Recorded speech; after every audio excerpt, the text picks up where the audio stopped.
Please rise for the Pledge of Allegiance. Ray, would you like to lead us, please? I pledge allegiance to the flag of the United States of America and to the republic for which it stands, one nation under God, indivisible, with liberty and justice for all. Thank you very much.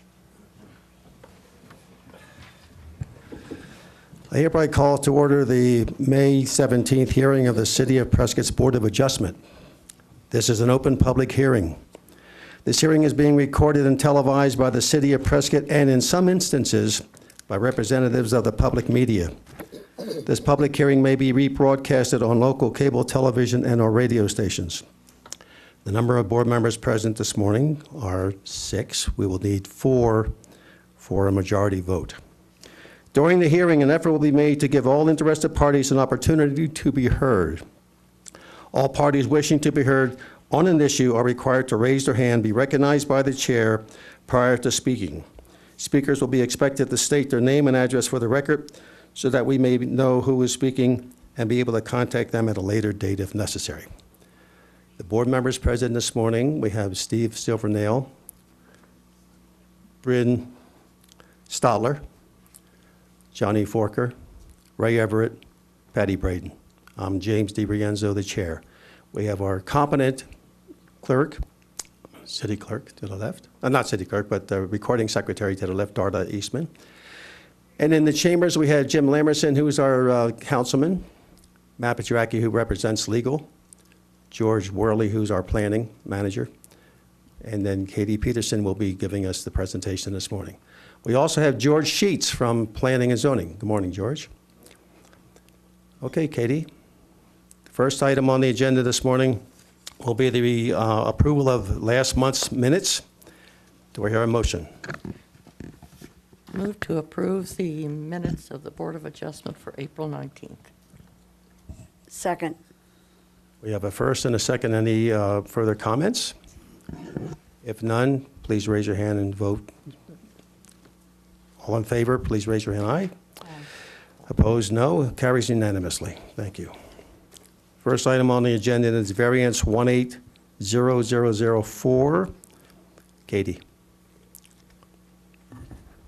Good morning. Just a moment. We're figuring the computer situation out. It's just usually overhead.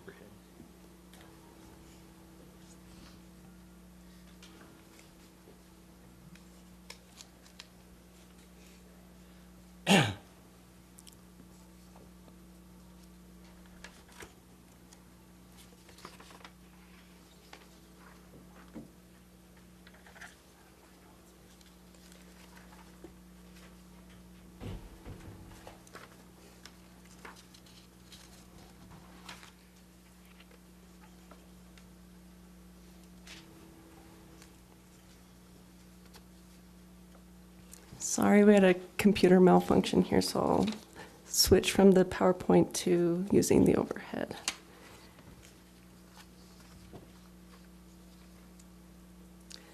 So the first item is a proposed variance at 122 Vista Drive. The request is for a reduction in the side yard setback to accommodate construction of a garage.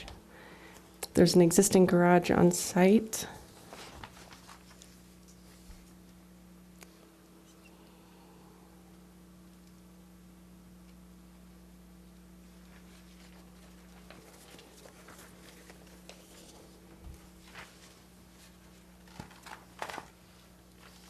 So the location is at the corner of Crest Drive and Vista.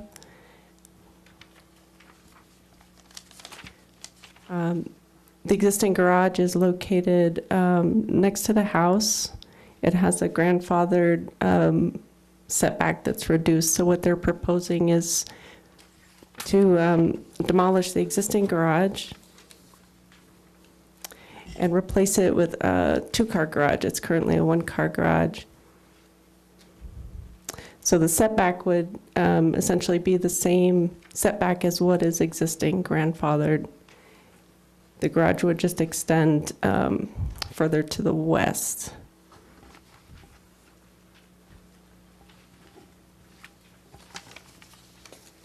And I'll pull up a site plan from the staff report.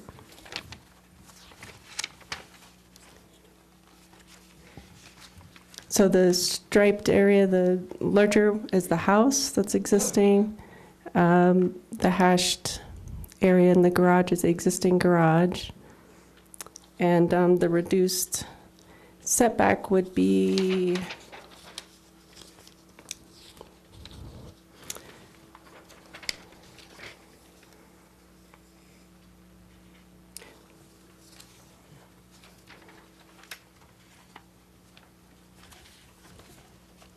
so what they're proposing is a detached garage that encroaches 7 feet into the corner side yard setback. That's, again, what is existing with the existing single-car garage. So they're proposing basically a continuation of the grandfathered setback that's currently there to allow for a 2-car garage instead of a single-car garage. The zoning is single-family 9, and normally the required corner side setback would be 15 feet. What they're proposing is the continued 8-foot setback.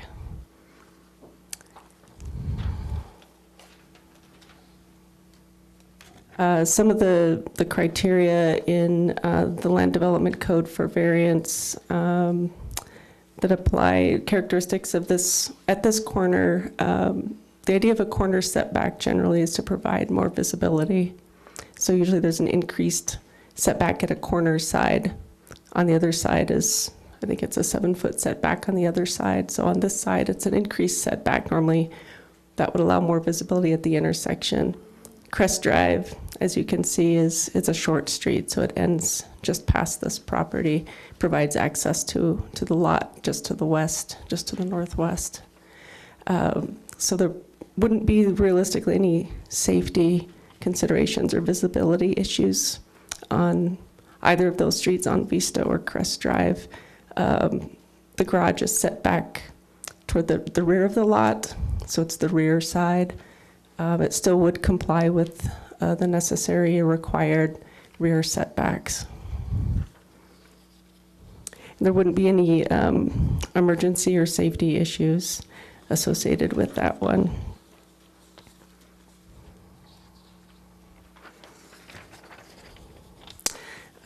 Extraordinary conditions on this site, going back to the aerial, there are quite a few, there's significant mature trees. It's a little difficult to see on the overhead. Mature trees and boulders on this site. And the setbacks and locations of garages, you kind of get an idea looking across the street. Some of them are set at angles to the street, varying setbacks. So the character of buildings in that neighborhood is pretty varied in terms of community neighborhood character. There wouldn't be really any other detrimental effects of offering that variance. Self-induced hardship is one of the other criteria. The boulder and tree locations on the lot and its location on the corner are clearly not self-induced by the applicant. The 2-car garage in place of the existing 1-car garage is voluntary by the applicant. The proposed garage would generally be compatible with nearby lots, however. It wouldn't interfere with visibility at the corner.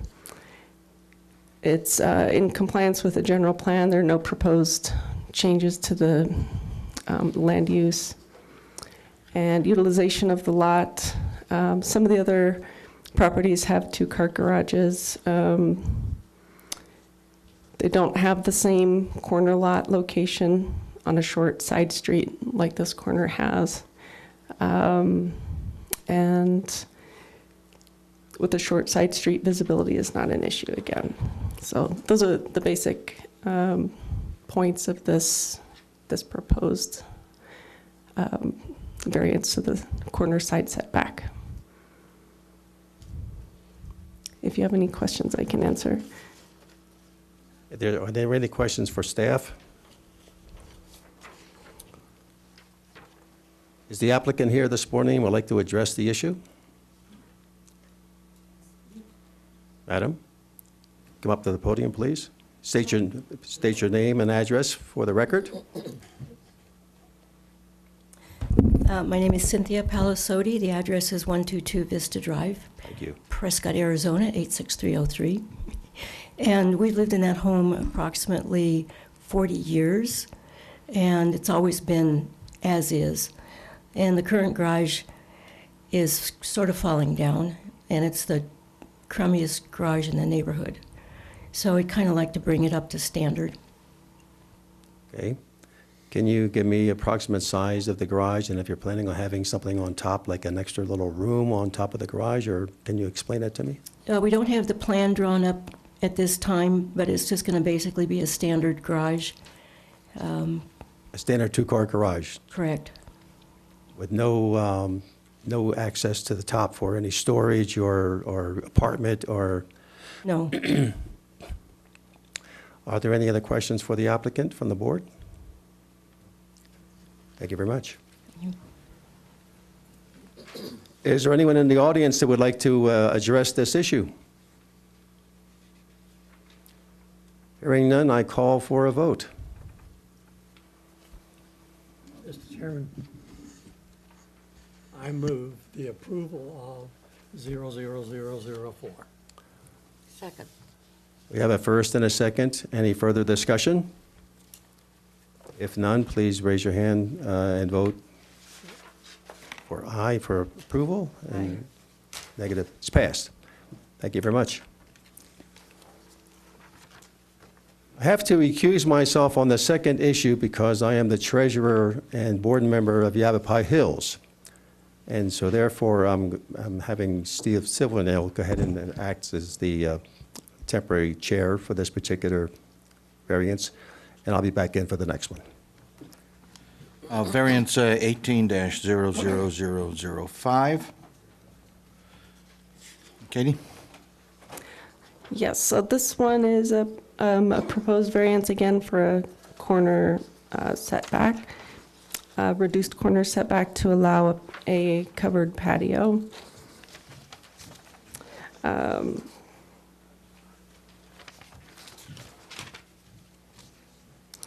The address at this site is 4969 Tanager Court. They're requesting a variance from the minimum side yard setback, which is 10 feet. They're proposing a reduced setback of to 6 feet to allow for the covered deck.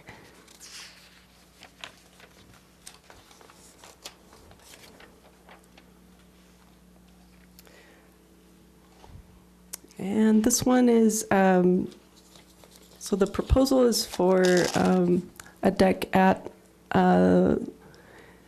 right at the corner of the building. There's an existing deck there. I can pull a picture up.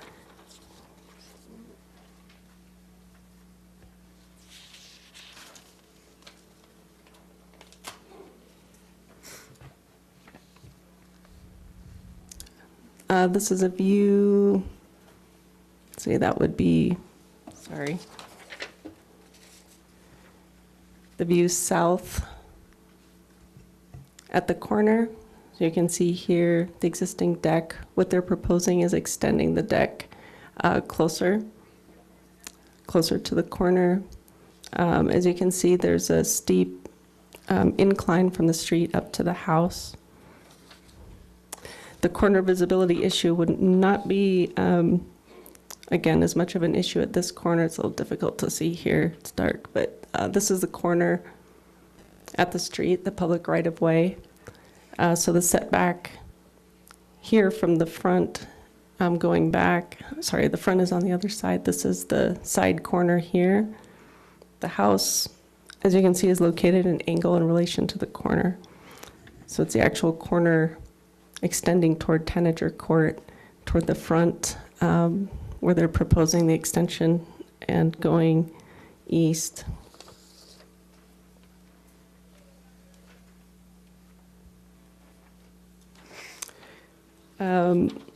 This would still allow, it doesn't present any emergency access issues.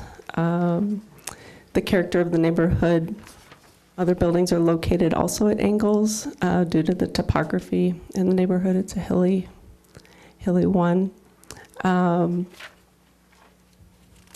Because of the elevation of the house, it's about a 15-foot grade difference between the street and where the deck is located. So visibility wouldn't really be an issue coming up the street or turning at Tanager. Also, Tanager is a short dead-end cul-de-sac street, so there's not a lot of traffic right on that street.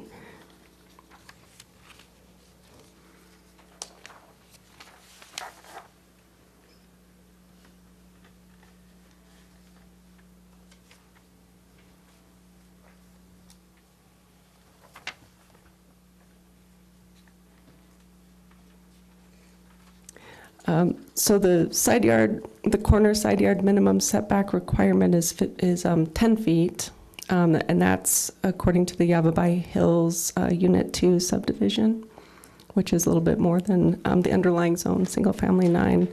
The proposed additional deck would encroach 4 feet into the side, that corner side setback, on the southeast side of the house facing Sunrise Boulevard, which has a little more traffic. The applicant believes the requested variance to allow that 6-foot side yard setback for a side deck addition to be the least intrusive option in the neighborhood. They talked about in their application about enjoyment of views by other adjacent property owners. So part of their argument in this case is that this deck would allow them the same views that other properties enjoy.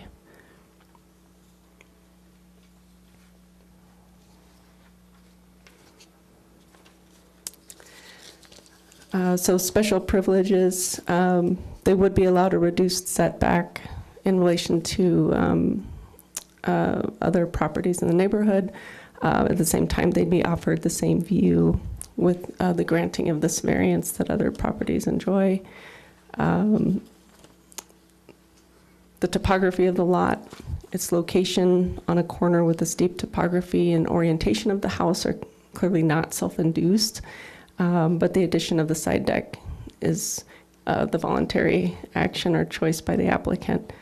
The deck would be generally more compatible with nearby houses, and again, would not affect visibility at the corner because of the raised elevation. And utilization of the property, as far as that criteria, this would give them views that other properties enjoy, according to the applicant. If there are any other questions, I can answer. I'm not sure if the applicant is here. They're here. Do we have any questions of staff? Sure. Would the applicant like to say anything?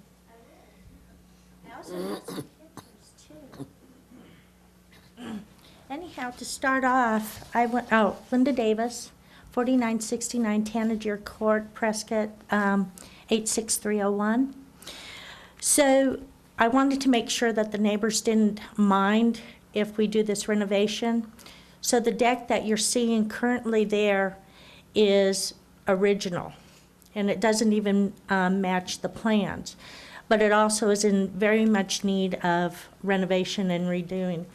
But, so I went around to the neighbors, and I have 30 signed yays to have it done.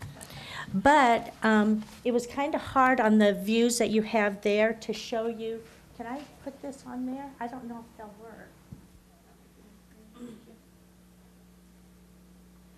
But anyhow, the house sits all the way towards Tanager. And from the street to the corner of where the patio will be is 45 feet. So we also checked to make sure that if the patio is put on, that you would have no visualization or no problems with either coming into the property or exiting the property on Tanager. So this is, you can't really get the true meaning of the steepness. Those rock are very, very steep. I don't know, they probably go on an angle about like this to get up to that level. So this would show how, oops, there we go. So that's a little bit better, showing the elevation there. And it's between, depending on where you look at it, it's at least 15 to 20 feet.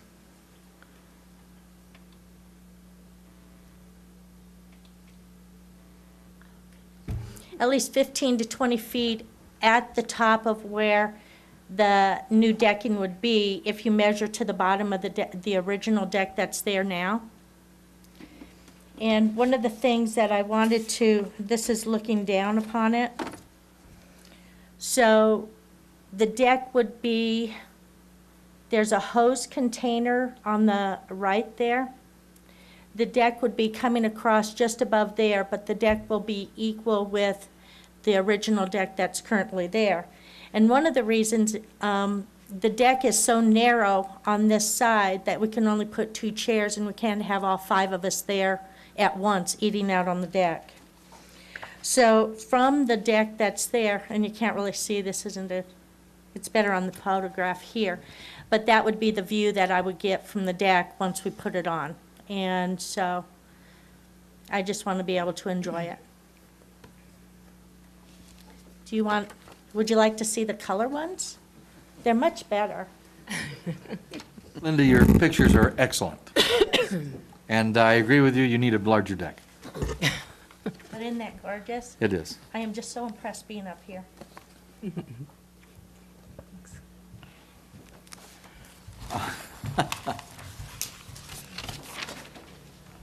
How did you get the aerial shot? Did you hire a helicopter? No. Drone? Well, a friend of ours just had a drone survey of his house that my husband reconstructed. And then the kids had wanted to play with a drone, so he bought a little drone thing from Costco, and he's been taking pictures. But here's the staff of Thank you. all the neighbors. Has there been any complaints, or? I haven't heard from any other neighbors, no. Mr. Acting Chair, I would just comment that the existing character of the Yavapai Hills development is very much intended for view capture. I mean, it's got dynamic vista views, and there are any number of configurations of existing decks throughout the development that I noted on my site inspection. Also, the elevation of the lot makes the visibility issue really a non-issue with oncoming traffic, et cetera. Better, street. exactly. It's like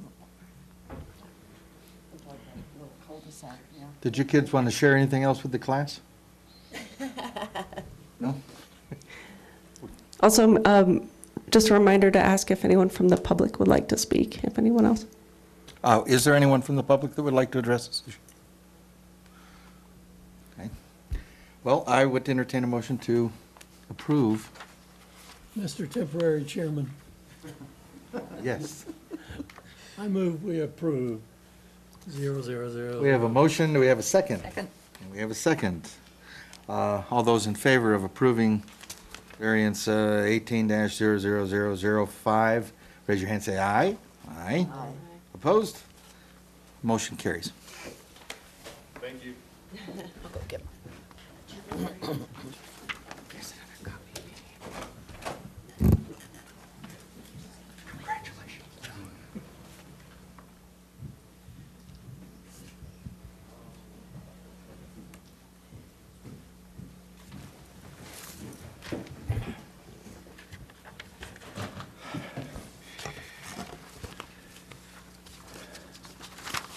Okay, so the next item on the agenda is variance 18-006, and George Worley. Thank you, Mr. Chairman. So most of the time, you get variance requests before you for permanent changes to property, and variances carry with the life of the building or life of the property in most cases. This is a little bit different. This is a request for effectively a temporary use. It's the use of a recreational vehicle as full-time guest quarters, if you want to call them guest quarters, for a relative of the property owner, with the intention of having that person on site where they can be assisted by the property owner, helped, and still give them some independence, which this person desires. We've had one other case similar to this in the past, where a temporary use like this was applied for, use of a recreational vehicle on a site. That was granted by this body in a previous form. That request included a time period for checking back in and verifying that, in fact, it was still in use and that the variance was still active. In this particular case, the applicant has his mother, which he wishes to have on site with him and be able to take care of, but she is very independent and wants to be able to be on her own, and the use of the recreational vehicle would allow that.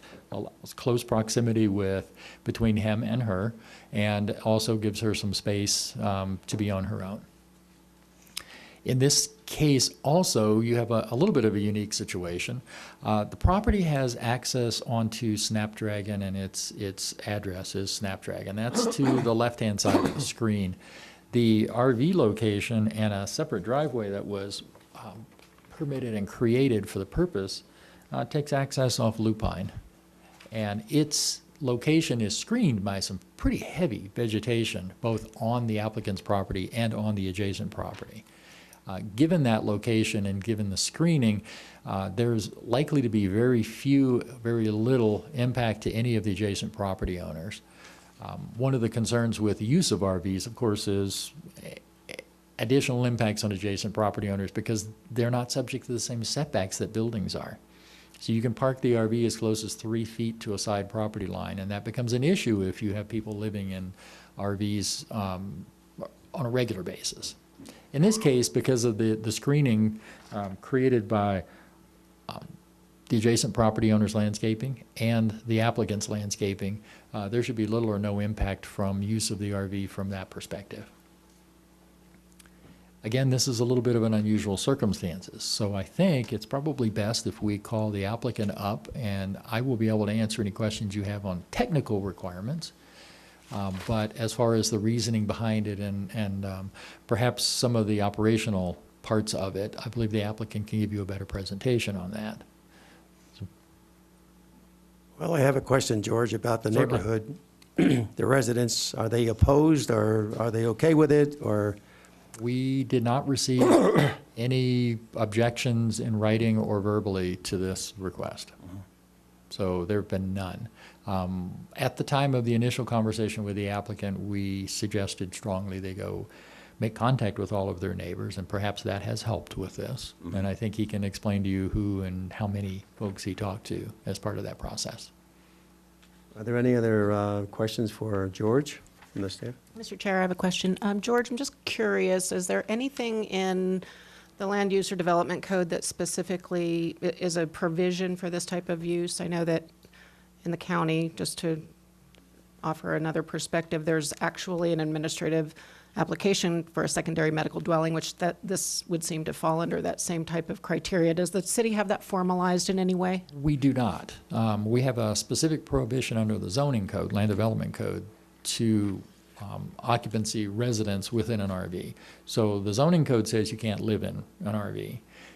We have had only one other request that I know of for similar situation as this one, and that was the one that appeared before this body years ago. So it's been rather hit and miss for us. So there's been no code provisions for specifically allowing it for medical cases. Thank you.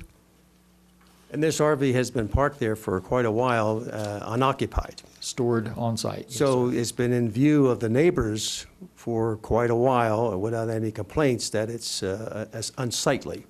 It is Okay. stored in full compliance with our requirements for. So the only issue is when you put a person in it, it sort of affects our codes. And That's oh, correct. oh, okay.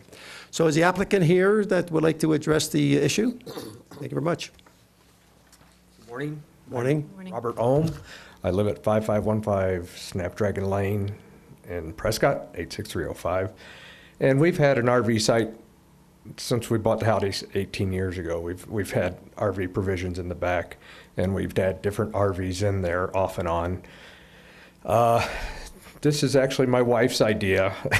My mother had believe it or not, my mother had a mini stroke about 2 months ago. She's lost her driving privileges. She's 92.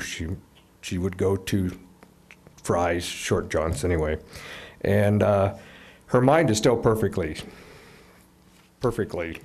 sharp, but she has lost her ability to any kind of standing. I mean, she uses a walker, but she can lean forward and then fall backwards. And therefore, she lives alone right now. She's always lived alone after my father passed away. And she doesn't want to live with her children because she doesn't want to infringe on her children. She's stated that. She said for years that she'd rather go to assisted living than do that. But she would rather do this because she's not mentally ready to go to assisted living. And it's just that simple. We're hoping we can do this. My brother lives one street behind and one street up. And between the two of us, we see her 5 days a week, usually 6. And my wife takes her out on the 6th day. I mean, it's very tight-knit. And we just would like to have her 50 feet away instead of 5 minutes away. She's fallen and broken her wrist and had a button to call me. And it's just, this is just the best thing we can do for her. Are there any questions for the applicant from the board? Comment. Robert? I have the same issue with my mother. I actually built her a house right behind me so that we could watch over her and my brother and I. Mm-hmm. And I applaud you for taking care of your mom. Thank you. Most important woman in the world to you. Yep. I have no issue with this. Let me ask you a question. Let's say, for instance, your mother is 92, and if we were to grant this variance with the requirement that it's a temporary one, which means, excuse me, once your mother passes away, it reverts back to just having an RV sitting on the property. Would you be opposed to every once in a while, thanks, darling, every once in a while, like every 2 years, come back and say it's still active, and then give us a note, written response when it becomes inactive? Would you be opposed to that? I would not. I recognize the county has that under the medical. The reason I approached the city is the county had that medical variance, and I went into George and Katie and I says, "Do I have anything I can do here?" And it came to the variance. I have no problem with that if she passes or if she has to go into a different facility. I'm not going to do this as a hobby, keeping a house in the back to help people. But my father's no longer living. My wife's parents are no longer with us. How can I say it gently? She's the last one of the elderly family. And I just want to do it for her. She's taken care of me way too long, and just paying back a little bit. Well, the position of this board is when we give a temporary, we would love to know when it's going to be going back to its original. Okay. And that's important, and that's generated by the individual who gets the variance, because we don't know, we don't ask you every day, is your mother still there? So it requires you to take the responsibility to let the city know if in fact this is approved, that no longer is going to be used by the family. That's fine. I respect that. I've talked to all my immediate neighbors. They think it's the greatest thing that I'm doing this. And so that's why there was no feedback, I think, from them. They all think it's great. I have no problem once the next stage happens, whatever it is. I'll notify the city, or if the city wants to have some sort of reporting requirement every 2 years. But she may be 99, she may be 109, she may live 6 weeks, I don't know. But I'll be happy to do that. Like I said, this is a one-time, temporary issue, that's all. We understand that. And because of the age issue, I think the shorter time period for us to tell you we need to have that report given to us when it's not in use any longer. And that's fine. Any other comments for the applicant or for George? Thank you very much. Thank you. Hearing none, I call for a vote. I would like to make a motion first. I'm sorry, call for the motion. I would like to move to approve variance 18-006 to permit the recreational vehicle to be used as temporary guest quarters for caretaking purposes on this property, and that the applicant report when this is no longer needed. Second. Any further comments from the board? I have one. I'd like to have the report in writing, and then our response will be to that report from the city saying that, yes, it is no longer allowed to have an occupant on that particular. So it's going to have to be some sort of a paper trail so we can keep it in the records. That's very important for us because word of mouth is not going to work for me. Would you like to? Would you like to? Yes, I am. Yeah, I would you amend just it got to- amend them. To reflect the written notification. Second on the amendment. Any further discussion on the amended motion? Just for the record, could you just announce if there's any public comment? I know there's not. This is nobody here left. Oh, you're right. Is there anyone in chambers that would like to address this issue? I don't see anyone. It's a matter of procedure. Okay, so are there any other comments on the amended motion that's on the? Then I call for a vote. All in favor, please raise your hand and say aye. Aye. Aye. All opposed? Sir? Is there anything else for the good of the order this morning? Any board members? George? Nothing from staff, no, sir. Nothing with staff, nothing with legal? Thank you for joining us, Mr. Sheets. That's very nice that you're here. James? Hey, how are you, Mr. DiVincenzo? I'm very good. Thank you very much. I just wanted to thank the board. You know, it's nice that we live in a town where the public can come to you, which actually comes to us, discuss their issues, and we act in a rational manner. You know, not everything that's written in a book is the way we have to live. And that's why Prescott has the notoriety of being everybody's hometown. I think it's really nice that we have people here that would take care of their mom and their dad. And most of us are pretty old anyway. So you know when you're taking care of your mom and your dad, they probably really do need help. So anyway, thank you for your flexibility. Thank you very much. If no other business, meeting's adjourned.